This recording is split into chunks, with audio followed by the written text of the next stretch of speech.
ধীরে ধীরে হারিয়ে যাচ্ছে মানব সভ্যতার অন্যতম প্রাচীন কেন্দ্র ইরাকের ঐতিহাসিক শহরগুলো। দজলা, টাইগ্রিস ও ফোরাত ইউফ্রেটিস নদীর তীরে অবস্থিত হাজার হাজার বছরের পুরনো নগরীগুলোর অমূল্য স্থাপনাগুলো এখন ধ্বংসের মুখে। জলবায়ু পরিবর্তনের প্রভাবে ইরাক জুড়ে আবহাওয়া হয়ে উঠছে ক্রমেই শুষ্ক। এতে মাটির লবণাক্ততা বেড়ে যাওয়ায় প্রাচীন স্থাপনাগুলোর ভিত্তি ভেতর থেকে ক্ষয়ে যাচ্ছে।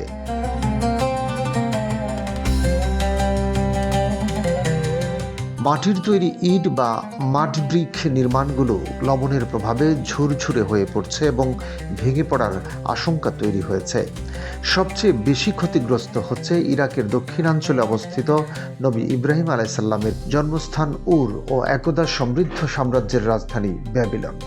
উর শহরের প্রায় 4000 বছর পুরনো পিরামিড সদৃশ মন্দির জিগুরাত বিশেষভাবে হুমকির মুখে। প্রবল বাতাস ও বালিয়াড়ির আঘাতে মন্দিরটির উত্তর দিক ক্ষয়প্রাপ্ত হচ্ছে।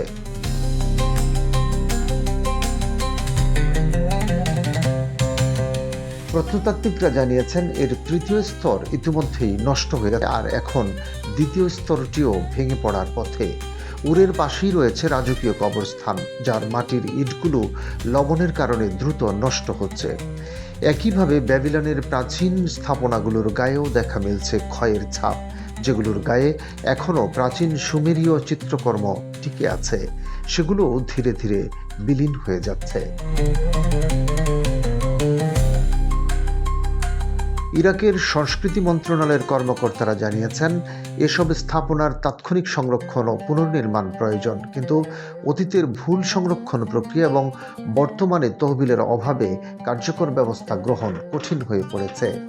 বিশেষজ্ঞদের মতে জলবায়ু পরিবর্তন এখন শুধু ইরাকের কৃষি ও জীবনযাত্রার জন্য নয়, বরং দেশটির ঐতিহাসিক ঐতিহ্য ও সভ্যতার পরিচয়ের জন্য এক মারাত্মক হুমকি হয়ে দাঁড়িয়েছে।